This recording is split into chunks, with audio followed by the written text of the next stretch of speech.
جو لوگ سود کھاتے ہیں وہ قبر سے اس طرح حواس باختہ اٹھیں گے جیسے کسی کو جن نے لپٹ کر دیوانہ بنا دیا ہو۔ یہ اس لیے کہ وہ کہتے ہیں کہ سودا بیچنا بھی تو نفع کے لحاظ سے ویسا ہی ہے جیسے سود لینا، حالانکہ سودے کو اللہ نے حلال کیا اور سود کو حرام۔ تو جس شخص کے پاس اللہ کی نصیحت پہنچی وہ سود لینے سے باز آ گیا تو پہلے ہو چکا وہ اس کا، اور قیامت میں اس کا معاملہ اللہ کے سپرد ہے۔ اور جو پھر لینے لگا تو ایسے لوگ دوزخی ہیں کہ ہمیشہ دوزخ میں جلتے رہیں گے۔ اللہ سود کو نابود یعنی بے برکت کرتا اور خیرات کی برکت کو بڑھا دیتا ہے۔ اور اللہ کسی ناشکر گناہگار کو دوست نہیں رکھتا۔ جو لوگ ایمان لائے اور نیک عمل کرتے اور نماز پڑھتے اور زکوٰۃ دیتے رہیں ان کو ان کے کاموں کا صلہ اللہ کے ہاں ملے گا، اور قیامت کے دن ان کو نہ کچھ خوف ہوگا اور نہ وہ غمناک ہوں گے۔ مومنو، اللہ سے ڈرو، اور اگر ایمان رکھتے ہو تو جتنا سود باقی رہ گیا اس کو چھوڑ دو۔ پھر اگر ایسا نہ کرو گے تو تم اللہ اور اس کے رسول کی طرف سے اعلان جنگ سن لو، اور اگر توبہ کر لو گے اور سود چھوڑ دو گے تو تم کو اپنی اصل رقم لینے کا حق ہے، جس میں نہ اوروں کا نقصان اور نہ تمہارا نقصان۔ اور اگر قرض لینے والا تنگ دست ہو تو اسے کشائش کے حاصل ہونے تک مہلت دو، اور اگر زر قرض بخش دو تو وہ تمہارے لیے زیادہ اچھا ہے بشرطے کہ سمجھو۔ اور اس دن سے ڈرو کہ جب کہ تم اللہ کے حضور میں لوٹ کر جاؤ گے اور ہر شخص اپنے اعمال کا پورا بدلہ پائے گا اور کسی کو کچھ نقصان نہ ہوگا۔ مومنو، جب تم آپس میں کسی میعاد معین کے لیے قرض کا معاملہ کرنے لگو تو اس کو لکھ لیا کرو، اور لکھنے والا تم میں سے کسی کا نقصان نہ کرے بلکہ انصاف کس سے لکھے۔ نیز لکھنے والا جیسا اللہ نے اسے سکھایا ہے لکھنے سے انکار بھی نہ کرے، اور دستاویز لکھ دے، اور جو شخص قرض لے وہی دستاویز کا مضمون بول کر لکھوائے، اور اللہ سے کہ اس کا مالک بے خوف ہے، اور زر قرض میں سے کچھ کم نہ لکھوائے۔ اور اگر قرض لینے والا کم عقل یا ضعیف ہو یا مضمون لکھوانے کے قابل نہ رکھتا ہو تو جو اس کا ولی ہو وہ انصاف کے ساتھ مضمون لکھوائے، اور اپنے میں سے 2 مردوں کو ایسے معاملے کے لیے گواہ کر لیا کرو، اور اگر وہ مرد نہ ہو تو 1 مرد اور 2 عورتیں جن کو تم گواہ پسند کرو کافی ہے۔ اگر ان میں سے ایک بھول جائے گی تو دوسری اسے یاد دلا دے گی، اور جب گواہی کے لیے طلب کیے جائیں تو انکار نہ کرے، اور قرض تھوڑا ہو یا بہت اس کی دستاویز کے لکھے لکھانے میں سستی نہ کرنا۔ یہ بات اللہ کے نزدیک نہایت قرین انصاف ہے، اور شہادت کے لیے بھی یہ بہت درست طریقہ ہے۔ اس سے تم کو کسی طرح کا شک و شبہ بھی نہیں پڑے گا۔ ہاں، اگر سودا دست بدست ہو تو جو تم آپس میں لیتے دیتے ہو اگر ایسے معاملے کی دستاویز نہ لکھو تو تم پر کچھ گناہ نہیں۔ اور جب خرید و فروخت کیا کرو، مثلا زمین جائیداد کی، تو بھی گواہ کر لیا کرو، اور کاتب دستاویز اور گواہ معاملہ کرنے والے کا کسی طرح کا نقصان نہ کرے۔ اگر تم لوگ ایسا کرو یہ تمہارے لیے گناہ کی بات ہے، اور اللہ سے ڈرو اور دیکھو کہ وہ تم کو کیسی مفید باتیں سکھاتا ہے، اور اللہ ہر چیز سے واقف ہے۔ اور اگر تم سفر پر ہو اور دستاویز لکھنے والا نہ مل سکے تو کوئی چیز رہن بقبضہ رکھ کر قرض لے لو، اور اگر تم میں سے کوئی دوسرے کو امین سمجھے یعنی رہن کے بغیر قرض دے دے تو امانتدار کو چاہیے کہ صاحب امانت کی امانت ادا کر دے، اور اللہ سے جو اس کا پروردگار ہے ڈرے۔ اور دیکھنا، شہادت کو مت چھپانا، جو اس کو چھپائے گا وہ دل کا گناہ گار ہوگا۔ اور اللہ تمہارے سب کاموں سے واقف ہے، جو کچھ آسمانوں میں اور جو کچھ زمین میں ہے سب اللہ ہی کا ہے۔ تم اپنے دلوں کی بات کو ظاہر کرو گے تو اور چھپاؤ گے تو اللہ تم سے اس کا حساب لے گا، پھر وہ جسے چاہے مغفرت کرے اور جسے چاہے عذاب دے دے، اور اللہ ہر چیز پر قادر ہے۔ رسول اللہ صلی اللہ علیہ وسلم اس کتاب پر جو ان کے پروردگار کی طرف سے ان پر نازل ہوئی ایمان رکھتے ہیں، اور مومن بھی سب اللہ پر اور اس کے فرشتوں پر اور اس کی کتابوں پر اور اس کے پیغمبروں پر ایمان رکھتے ہیں، اور کہتے ہیں کہ ہم اس کے پیغمبروں سے کسی میں کچھ فرق نہیں کرتے، اور وہ اللہ سے عرض کرتے ہیں کہ ہم نے تیرا حکم سنا اور قبول کیا، اے پروردگار ہم تیری بخشش مانگتے ہیں اور تیری طرف لوٹ کر جانا ہے۔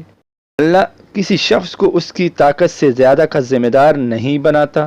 اچھے کام کرے گا تو اس کو ان کا فائدہ ملے گا، برے کام کرے گا تو اسے ان کا نقصان پہنچے گا۔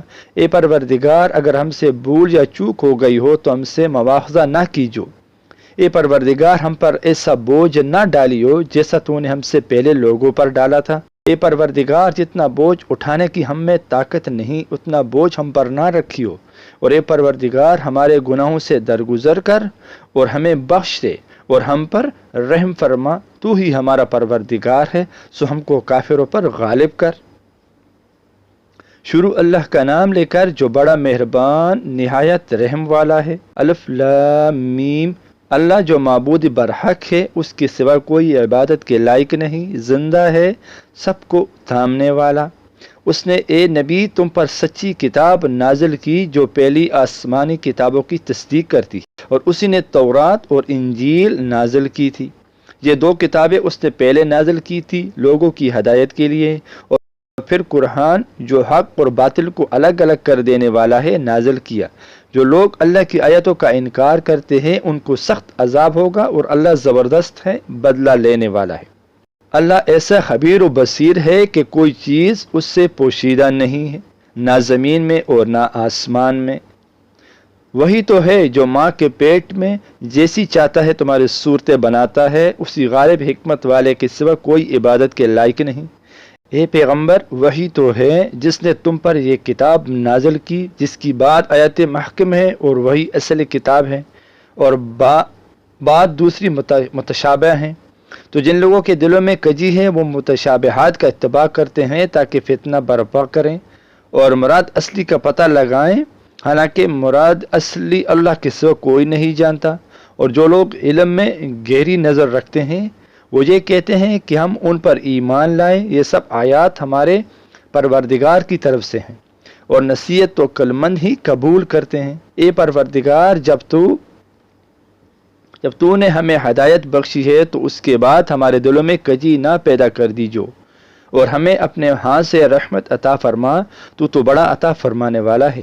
اے پروردگار، تو اس روز جس کے آنے میں کچھ بھی شک نہیں سب لوگوں کو اپنے حضور میں جمع کر لے گا، بے شک اور اللہ خلاف وعدہ نہیں کرتا۔ جو لوگ کافر ہوئے اس دن نہ تو ان کا مال ہی اللہ کے عذاب سے ان کو بچا سکے گا اور نہ ان کی اولاد ہی کچھ کام آئے گی، اور یہ لوگ آتش جہنم کا ایندھن ہوں گے۔ ان کا حال بھی فرعون اور ان سے پہلے لوگوں کا سا ہوگا۔ جنہوں نے ہماری آیاتوں کی تکذیب کی تھی تو اللہ نے ان کو ان کے گناہوں کے سبب عذاب میں پکڑ لیا تھا، اور اللہ سخت عذاب کرنے والا ہے۔ اے پیغمبر، کافروں سے کہہ دو کہ تم دنیا میں بھی عنقریب مغلوب ہو جاؤ گے اور آخرت میں جہنم کی طرف اکٹھا کیے جاؤ گے، اور وہ بری جگہ ہے۔ تمہارے لیے وہ دو گروہوں میں جو جنگ بدر کے دن آپس میں بھڑک گئے قدرت الہی کی عظیم الشان نشانی تھی۔ ایک گروہ مسلمانوں کا تھا، وہ اللہ کی راہ میں لڑ رہا تھا، اور دوسرا گروہ کافروں کا تھا، وہ ان کو اپنی آنکھوں سے اپنے سے دگنا مشاہدہ کر رہا تھا۔ اللہ اپنی نصرت سے جس کو چاہتا ہے مدد دیتا ہے۔ جو اہل بصارت ہے ان کے لیے اس واقعے میں بڑی عبرت ہے۔ لوگوں کو ان کی خواہشوں کی چیزیں یعنی عورتیں اور بیٹے اور سونے اور چاندی کے بڑے بڑے ڈھیر اور نشان لگے ہوئے گھوڑے اور مویشی اور کھیتی بڑی زینت دار معلوم ہوتی ہے، مگر یہ سب دنیا ہی کی زندگی کے سامان ہے، اور اللہ کے پاس بہت اچھا ٹھکانہ ہے۔ اے پیغمبر، ان سے کہو کہ بھلا میں تم کو ایسی چیز بتاؤں جو ان چیزوں سے کہیں اچھی ہو۔ سنو، جو لوگ پرہیزگار ہیں ان کے لیے اللہ کے ہاں باغات بہشت ہیں جن کے نیچے نہریں بہہ رہی ہیں، ان میں وہ ہمیشہ رہیں گے، اور پاکیزہ بیویاں ہیں، اور سب سے بڑھ کر اللہ کی خوشنودی، اور اللہ اپنے سب بندوں کو دیکھ رہا ہے جو اللہ سے التجا کرتے ہیں کہ اے پروردگار، ہم ایمان لے آئے سو ہم کو ہمارے گناہ معاف فرما اور ہم کو دوزخ کے عذاب سے محفوظ رکھ۔ یہ وہ لوگ ہیں جو مشکلات میں صبر کرتے اور سچ بولتے اور عبادت میں لگے رہتے اور نیکی میں خرچ کرتے اور اوقات سحر میں گناہوں کی معافی مانگا کرتے ہیں۔ اللہ تو اس بات کی گواہی دیتا ہے کہ اس کے سوا کوئی معبود نہیں، اس حال میں کہ وہ انصاف کا حاکم ہے، اور فرشتے اور علم والے بھی گواہی دیتے ہیں کہ اس غالب حکمت والے کے سوا کوئی لائق عبادت نہیں۔